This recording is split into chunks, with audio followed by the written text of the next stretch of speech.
Hola a todos y bienvenidos a este nuevo video de su canal Deshilando Mates. El día de hoy vamos a deshilar un tema bastante interesante. Vamos a estar trabajando con máximos y mínimos de una función. ¿Recuerdas cómo se sacaban los máximos y mínimos de una función? Bueno, si no, no te preocupes, aquí vamos nosotros a estar recordando un poquito el tema en muy breves cuentas, porque el día de hoy vamos a encontrar los máximos y mínimos de una función que está dada por una integral definida. ¿Ok? Eso es lo que vamos a estar haciendo hoy. Te platico más o menos de la función que vamos a analizar con el siguiente enunciado. Dice encontrar los valores máximos y mínimos, tanto locales como absolutos, de la función de Fresnel s mayúscula de x, definida como la integral desde 0 hasta x de el seno de t cuadrada respecto de t, en el intervalo de 0 a pi. Utilice un SAC de ser necesario. Es decir, podemos utilizar nuestra computadora, una herramienta digital para apoyarnos, ¿ok? Entonces, la función s de x, ¿qué es la función s de x, Emilio? Bueno, la función s entra en una clasificación que se llama funciones especiales, porque pues es una función especial per se, y te cuento que es una función acumuladora de área, entre comillas. ¿Por qué? Porque fíjate que está definida por una integral. O sea, nosotros tenemos s de x es igual a la integral desde 0 hasta x de seno de t cuadrado. ¿Ok? Entonces, si nosotros nos vamos a un plano cartesiano, si nosotros nos vamos a un planillo cartesiano, eje horizontal t y eje vertical seno de t cuadrado, y graficamos esa función, bueno, pues quedaría algo más o menos así, mira. Digo más o menos porque, bueno, tampoco es como que me vaya a quedar idéntica. Algo así. Y fíjate que la función de Fresnel nos indica el calcular la integral desde 0 hasta x. Pero fíjate que aquí tenemos una función del tiempo, entonces x simplemente va a ser un número. Por ejemplo, si x está aquí, si yo coloco x aquí, bueno, entonces tengo que integrar desde el 0 hasta x. Y eso equivaldría a el área bajo la curva que te estoy coloreando, ¿no? Sería esa pequeña área. Y así sucesivamente, conforme x vaya incrementándose, bueno, pues voy a ir encontrando cada vez más el área bajo toda la curva, ¿no? Por ejemplo, si a x la pongo justo aquí en este corte con el eje horizontal t, si ahí la pongo, bueno, pues estaría encontrando toda esta área, ¿no? Toda esa área de esa primera cresta de la función, ¿ok? Y así sucesivamente. Si yo pongo la x hasta acá, bueno, pues encontraría toda esta y luego le restaría esta que es negativa y le volvería a sumar esta de acá. Y así sucesivamente, de modo que la función s, ya como tal, en el plano cartesiano, se vería de la siguiente manera. El eje x quedaría igual que el eje t, ¿ok? Todos los números reales. Pero el eje vertical cambiaría y aquí iría la función s de x. ¿En dónde? Fíjate que a cada valor real, ¿sí? Del eje t, del eje x, pues aquí, le va a corresponder una altura que va a representar el área bajo la curva, desde 0 hasta ese valor. Por ejemplo, si yo pongo aquí a x, bueno, pues su altura correspondiente, ¿sí? De este punto de la función s sería la integral desde 0 hasta x del seno de t cuadrada, ¿ok?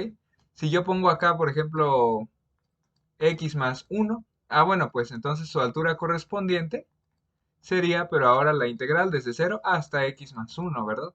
Y así sucesivamente. Es decir, esta función s de x lo que va a hacer es ir acumulando el área. Va a acumular área. Va a decir, mira, todos los valores aquí de x van a ser los límites superiores. Y conforme vayan aumentando, entonces el área va a ir evolucionando, como lo vimos acá arriba, ¿verdad? Y eso es lo que vas a graficar, una función acumuladora de área. ¿Por qué nos interesa graficar una función que acumula el área? En este caso, el área de seno de t cuadrado. ¿Por qué? Bueno, pues porque resulta que en muchos problemas físicos aparece esta integral. Y cuando nosotros tratamos de resolverla con métodos convencionales, pues resulta muy complicado, ¿verdad? Por ejemplo, trata tú de resolver esta. Seno de t cuadrado de t. Inténtale por partes, inténtale como tú quieras y vas a ver que está medio complicado. ¿Imposible? No, es posible. Se usa hoy día algún método de variable compleja y ahí sale sencillísimo, ¿no? Pero tendríamos que mudarnos de dominio, tendríamos que dejar los números reales para irnos a los números complejos y trabajar en esa integral. Sin embargo, en este video pues no lo vamos a hacer porque vamos a encontrar sus máximos y mínimos usando todo lo que sabemos de números reales. ¿Ok? Entonces, por eso es que a nosotros nos interesa una función que acumule el área y nos diga cómo va evolucionando el área. ¿Por qué, Emilio? Pues porque también, si nosotros conocemos la evolución del área, también podríamos decir, bueno, ya que yo sé cómo va evolucionando el área para ciertos valores, ¿qué pasa cuando esa función de áreas tiende a infinito? Es decir, cuando calculamos la integral desde cero hasta infinito de el seno de t cuadrado. ¿Eso converge? ¿Diverge? ¿Qué pasa con ese límite, no? Y eso sale también del análisis de la evolución de las áreas de esta función de Fresnel, ¿no? Entonces, es algo muy interesante porque esto de aquí sale perdón, de hecho me equivoqué, aquí era en el límite superior x, ¿verdad? Porque x está tendiendo a infinito, es decir, el límite superior tiende a infinito. ¿Qué pasa cuando entonces yo tengo esa integral desde cero hasta infinito, ¿verdad? Eso es lo que nos dice este límite. ¿Qué pasa con la integral de cero a infinito de seno de t cuadrado? ¿Es finito o infinito? ¿Qué pasa? Y eso es algo muy interesante porque ocurre en diversos problemas de la vida real. Incluso aquí en el canal, si recuerdas, cuando estuvimos haciendo algunos ejercicios de la guía del examen de admisión a maestría de matemáticas por parte del Sinvestad, apareció por ahí una integral doble, macabra, que involucraba el uso de esta integral de cero a infinito de seno de t cuadrado. Entonces, fíjate cómo hay problemas que hacen uso de las integrales de Fresnel, ¿verdad? Entonces son cosas bastante interesantes. Ah, y bueno, y si te quedaste con la duda, sí, sí converge esta de cero a infinito, sí converge. Si quieres ve a darte una vuelta ahí al video de la integral doble macabra para que veas a qué converge. No la resolví así con técnicas de variable compleja, simplemente utilicé el resultado para los fines de ese video. Pero bueno, igual y más adelante hacemos uno en donde con variable compleja obtengamos las integrales de Fresnel, ¿no?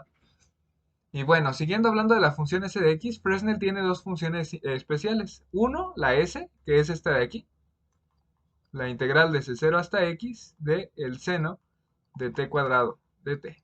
Y tiene otra que es la c de x. Uy, la integral desde 0 hasta x, lo único que cambia es el integrando. En vez de seno es con coseno de t cuadrado. Esas serían sus dos funciones especiales. El día de hoy nos vamos a quedar con esta, vamos a trabajar con ella. Vamos a encontrar sus máximos y mínimos de esa función acumuladora de área. Bueno, ¿cómo le vamos a hacer, Emilio? Bueno, pues tú recordarás de la teoría del cálculo diferencial cómo obteníamos máximos y mínimos de una función. Vamos a reescribir aquí, vamos a solucionar ya el problema. S de x es de 0 a x. Nada más la estoy reescribiendo. Ahora, si recuerdas cómo obteníamos máximos y mínimos, podíamos usar algunos criterios, ¿verdad? ¿Te acuerdas qué decía el criterio de la primera derivada? Bueno, en términos muy breves, simplemente nos decía, mira, nosotros para encontrar los máximos de una función, máximos y mínimos, tenemos que derivarla. ¿Sí? Entonces, vamos primero nosotros a derivar esa función. S' de x sería lo mismo que derivar respecto de x a esta función dada por una integral.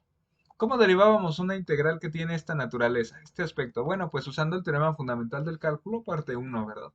¿Qué decía? Decía, mira, cuando tú tienes una función en donde es una función definida por una integral definida, en donde el límite inferior es una constante y el límite superior es una variable independiente, aquí está, entonces la derivada de esa función respecto de esa variable independiente no es más que el integrando seno de evaluado en la variable independiente, en este caso x al cuadrado.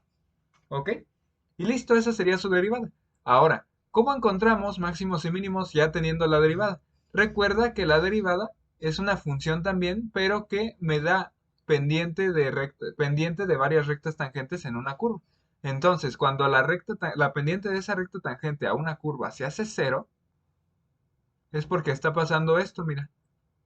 Aquí estas dos rectas tangentes tienen pendiente cero. Tanto M1 es cero como esta M2 es cero. Es decir, son rectas totalmente horizontales en ángulo llano, ¿verdad? Entonces, aquí las pendientes son cero. ¿Y eso qué pasa? Pues mira que eso ocurrió aquí, tanto en la cúspide como en la profundidad de esta función, ¿no? Ocurrió en el punto alto y en el punto bajo de la función. Entonces, este sería un máximo y este sería un mínimo, ¿verdad? Ah, ok. Entonces, cuando la derivada se hace cero, yo puedo encontrar los valores en donde va a haber un máximo o un mínimo. Se le llaman puntos críticos. Es decir, al igualar yo esto a cero, tengo que resolver esta ecuación trigonométrica para x y me va a decir esa ecuación. Mira, en x igual a tanto, tanto y tanto, puede haber un máximo o un mínimo. Son tus puntos críticos. Ah, ok. Bueno, entonces nosotros tenemos que resolver esa ecuación trigonométrica. tenemos que resolver seno de x al cuadrado igual a 0 para un x entre 0 y pi. ¿Por qué entre 0 y pi, Emilio? Porque eso es la variación que va a tener el límite superior. El límite superior va a estar contenido en el intervalo de 0 a pi. Es decir, voy a calcular como mínimo la integral de 0 a 0 y como máximo la integral de 0 a pi. ¿Ok? Entonces tengo que resolver la ecuación trigonométrica en ese intervalo. Es necesario acotar a un intervalo las ecuaciones trigonométricas porque al ser trigonométricas y de naturaleza oscilante y repetitiva, nosotros te estaríamos encontrando un montón de soluciones y no me sirven todas, ¿verdad? Nada más quiero unas en un intervalo. Entonces, ¿cómo resolvemos esto? Vamos a hacer un cambio de variable, ¿te parece bien? Pero antes vamos a analizar que aquí el argumento tiene a x cuadrado. Entonces, ¿qué pasa cuando nosotros buscamos el intervalo pero de x al cuadrado? Vamos a elevar todo al cuadrado. X al cuadrado, 0 al cuadrado, 0 y pi al cuadrado es pi al cuadrado. ¿Ok? Ahorita vas a ver para qué usamos ese intervalo. Hagamos el siguiente cambio de variable. U va a ser x al cuadrado.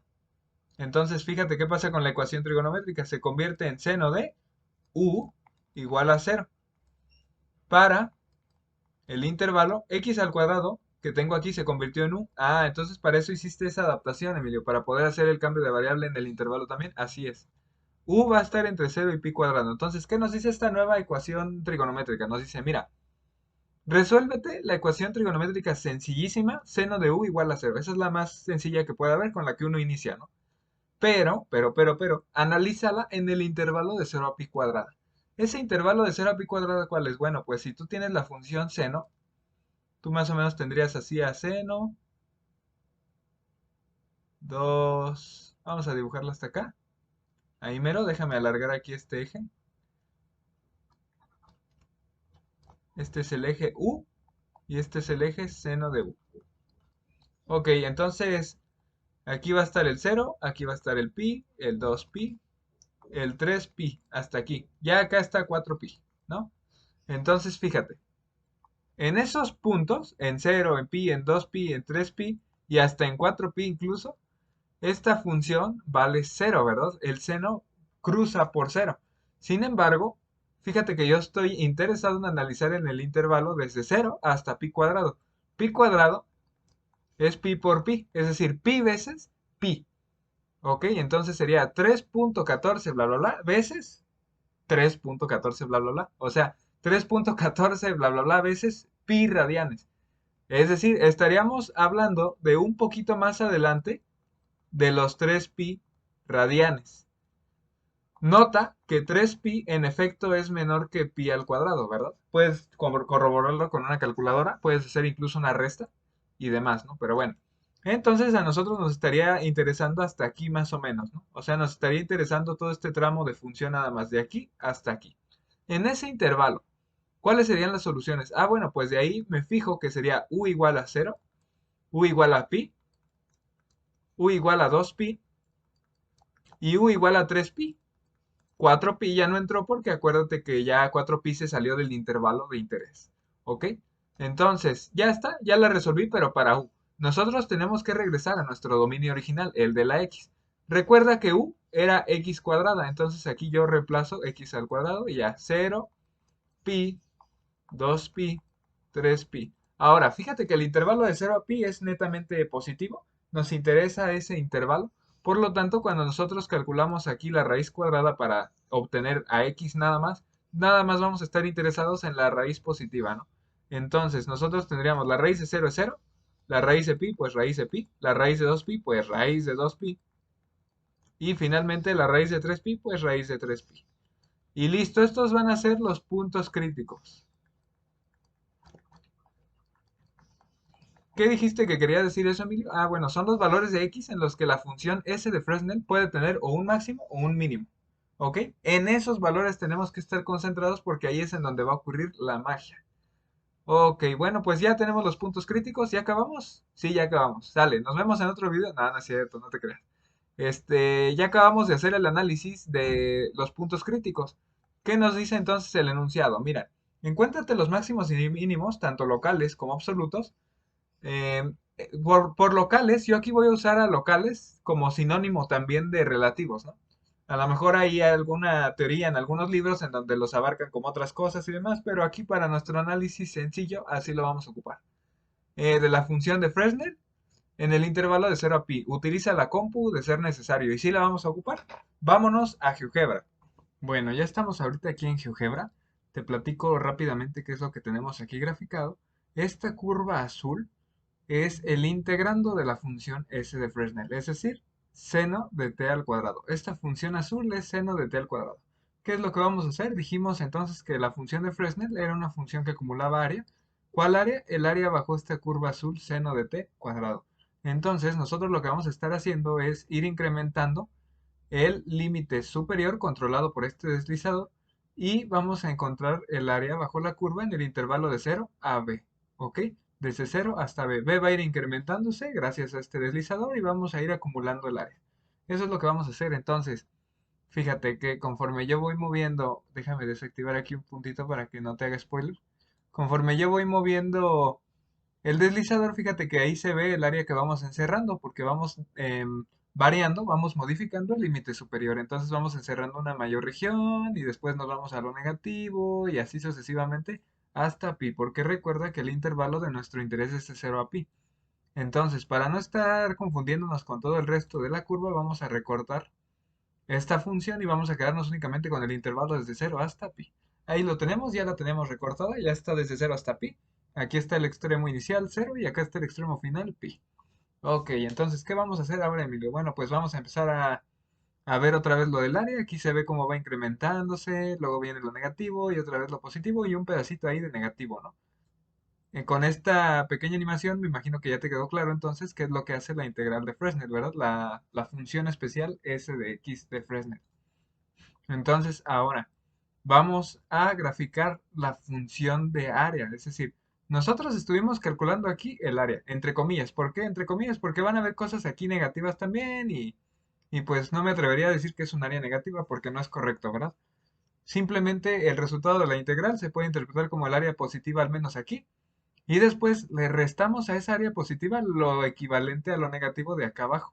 Y después le volvemos a sumar. Por ejemplo, aquí la función acumuladora iba a ir sumando área, suma, suma, suma, hasta que ya terminas de sumar toda esta área. La tienes en total acumulada esta área. Pero luego, conforme sigue avanzando, fíjate que vas a tener un área negativa. Entonces, a todo lo que tenías aquí acumulado le vas a empezar a restar todo esto de acá abajo. Y así sucesivamente, luego le vuelves a sumar y luego le restas un pedacito. Si graficamos entonces la función acumuladora de área, nosotros tendríamos esto, mira. ¿Dónde dejé ese puntito? ¿Es este? Sí, es este. Si tiene el rastro activado, déjame ver así. Mira, el área, fíjate que va aumentando, por lo tanto la función S de Fresnel tiene que ir creciendo. Crece hasta que llega un máximo. Ahí tenemos un área máxima, que es toda esta roja. Pero como vamos a empezar ya a agregarle lo negativo, esta área roja va a empezar a disminuir porque le vamos a restar lo negativo, ¿verdad? Le vamos a restar la parte de acá abajo. Entonces, esa función va a empezar a decrecer. Ok, llegamos al área máxima y el área luego empieza a disminuir porque le restamos esto de acá abajo. Déjame dibujarla ahí bien. Llegamos a un mínimo después de las restas y luego, ¿qué pasa? Que hay otro tramo en donde el área va a ser positiva. Entonces, ahí vuelve a crecer nuestra función S de Fresnel porque va a aumentar otra vez el área. Mira, le sumamos, llegamos a otro máximo y después en un pequeño pedacito vuelve a decrecer porque es este chiquitín negativo que tenemos aquí. Esta curva morada, señores y señoras, es la función S de Fresnel. Bueno, en el intervalo de 0 a pi, ¿verdad? Nosotros queremos saber sus máximos y mínimos en ese intervalo. Entonces, ¿qué onda? Bueno, pues aquí ya tengo la referencia de nuestros puntos críticos. Recuerda que acá encontramos como puntos críticos a x igual a 0, a raíz de pi, a raíz de 2pi y a raíz de 3pi. Aquí ya te los marqué, mira, x igual a 0, x igual a raíz de pi, bla, bla, bla, bla. Entonces, si no te acomodas viéndolos así, vamos a dibujar una línea vertical asociada a cada valor. Aquí está, mira, x igual a raíz de pi es esta de aquí, raíz de 2pi es esta de acá, y así sucesivamente. Fíjate que ya tenemos esos valores críticos, ya nada más nos resta saber la altura asociada a cada valor crítico. Por ejemplo, aquí a raíz de 2pi, perdón, a raíz de pi, le corresponde esta altura, que como puedes ver parece ser un máximo, ¿verdad? Vamos a asociar entonces esos puntos, vamos a graficarlos, acá los tengo ya también, mira. Ahí están. Estos puntos naranjas entonces serían esos máximos y mínimos que nos dan los valores críticos. El cero acá está y habría un extremo, ¿verdad? Que es pi. Entonces vamos a clasificar cada uno de esos valores críticos y a ver su valor. Entonces vámonos aquí a escribir y nosotros vamos a ponerlos en orden, ¿no? Vamos a ver primero qué hay en x igual a cero. Vamos a ver qué hay en x igual a raíz de pi. Y así, ¿no? Nos vamos a ir en orden, clasificándolos en orden para no tener ahí todo un relajillo que no se entienda. Raíz de 2pi en x igual a raíz de 3pi. Y recuerda que el extremo derecho del intervalo de análisis es x igual a pi. Entonces ahí también puede pasar algo, ¿no? Listo, en x igual a 0. ¿Qué ocurre en x igual a 0? A ver, aquí está x igual a 0. Es este de aquí, ¿verdad? Puntito azul. ¿Qué ocurre ahí? Fíjate que viene a ser el punto más bajo de toda la función. Es decir, todo el resto de puntos de la función morada están por encima de este punto azul que es el origen. Él es el más bajo, es la profundidad de esa función. Entonces, arriba de él todos, abajo de él nadie. ¿Ok? Entonces, él es el valor el valor mínimo más predominante de toda la función, porque es el que está por debajo de todos los valores de la función. Por ende, eso se llama mínimo absoluto. Es decir, en todo el dominio de análisis, ese es el valor mínimo que más predomina. Entonces, en x igual a 0 hay un mínimo, como que no quería escribirlo ahí, mínimo absoluto. ¿De cuánto? ¿Cuánto vale la altura de la función? Cero. Ahí vale cero. ¿Ok? ¿Por qué? Porque s de 0 es la integral desde 0 hasta 0 de seno de t cuadrada. Entonces, pues la integral desde 0 hasta 0 es 0. En x igual a raíz de pi. Vámonos aquí a la gráfica y otra vez, ahora fíjate. Aquí en este punto, asociado a x igual a raíz de pi, arriba de él nadie, pero por debajo de él todos. ¿Ok? Entonces, por debajo de él están todos los valores de la función. Él los ve desde arriba. Él dice, saludos desde la cima. ¿Ok? Entonces es el valor máximo que predomina ante todos los demás valores. Por ende, es un máximo absoluto. Es decir, en todo el dominio, ese es el mero bueno, ¿no? Él es el predominante. Hay un máximo absoluto. ¿De cuánto? Ah, pues de la integral desde 0 hasta raíz de pi de seno de t cuadrado de t. ¿Cuánto vale eso, Emilio? Aquí lo tenemos en nuestra lista. Aquí dice, mira, raíz de pi, coma, 0.89. Ok. Aquí le vamos a poner un aproximadamente 0.89. En x igual a raíz de 2pi, ¿qué pasa en ese punto crítico? En ese punto crítico, que es este de acá, se borró la función, la grafico rápidamente. Aquí en x igual a raíz de 2pi, hay un mínimo. Pero fíjate que por encima de él hay varios, ¿no? Están más valores. Pero por debajo de él también hay más valores, por ejemplo el cero. Entonces fíjate que no es dominante como lo era el cero, ¿verdad? Sin embargo, sí es un mínimo. ¿Por qué? Porque a partir de este punto, arriba de él están todos los demás, pero él es el mínimo. ¿Ok? Entonces, a este valor mínimo que no es absoluto le vamos a llamar local o relativo. Hay un mínimo, yo les voy a llamar local. ¿De cuánto? De la raíz, perdón, de la integral de 0 a raíz de 2pi de seno de t cuadrada. Y eso aproximadamente nos va a dar, aquí viene también, bueno, déjenme alargar aquí un poquito esta ventana. Esto nos va a dar en raíz de 2pi, 0.43. Ok. Ahí ando abriendo un libro. Discúlpame, 0.43. ¿Ok? ¿Qué más? Bueno, en el último punto, en raíz de 3pi, ¿qué habrá? Vamos a verlo acá. Otra vez cierro aquí tantito esto, vuelvo a graficar tantito rápidamente la función. Fíjate en este punto asociado a x igual a raíz de 3pi. También es un máximo porque ve por debajo a los demás puntos de la función. ¿Sí? Él está en una cima y dice, yo de aquí veo por debajo los demás puntos. Sin embargo, no está en la cima más alta, ¿verdad?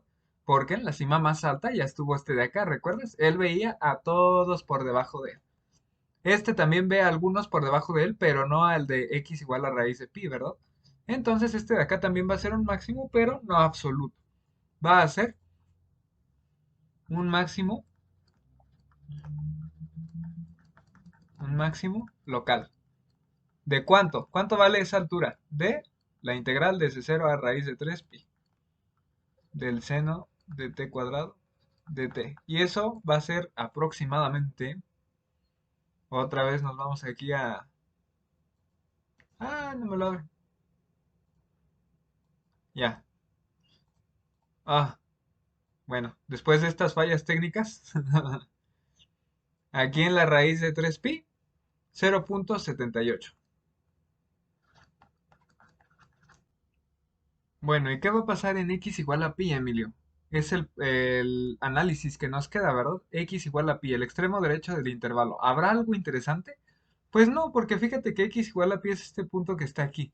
Es un punto común porque en realidad él ve a puntos por encima de él y por debajo de él. Él dice, pues yo estoy aquí entre los grandes, ¿no? Estoy entre los que están en la cima y entre los que están en las profundidades. Yo estoy aquí normal.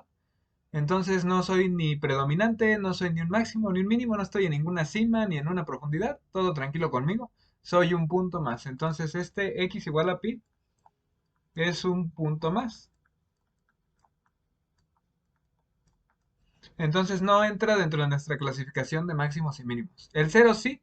¿Por qué? Pues porque aunque es el extremo izquierdo del intervalo, sí es un punto que goza la característica de ser el más profundo de todos. Él ve hacia arriba y ahí se encuentran todos los demás puntos de la función. Si él ve hacia acá arriba, acá está toda la función, pero él dice, yo soy el que está hasta abajo. Por encima de mí, todos los demás. ¿Ok? Bueno, pues ese ha sido el análisis de la función S de Fresnel en cuestión de sus máximos y mínimos en un intervalo dado. ¿Cómo ves? ¿Te gustó? Hazme saber en los comentarios si tienes alguna duda. Nos estamos viendo muy pronto con más. Espero sea un grandioso día y que todo te esté saliendo muy bien. Cuídate, nos vemos.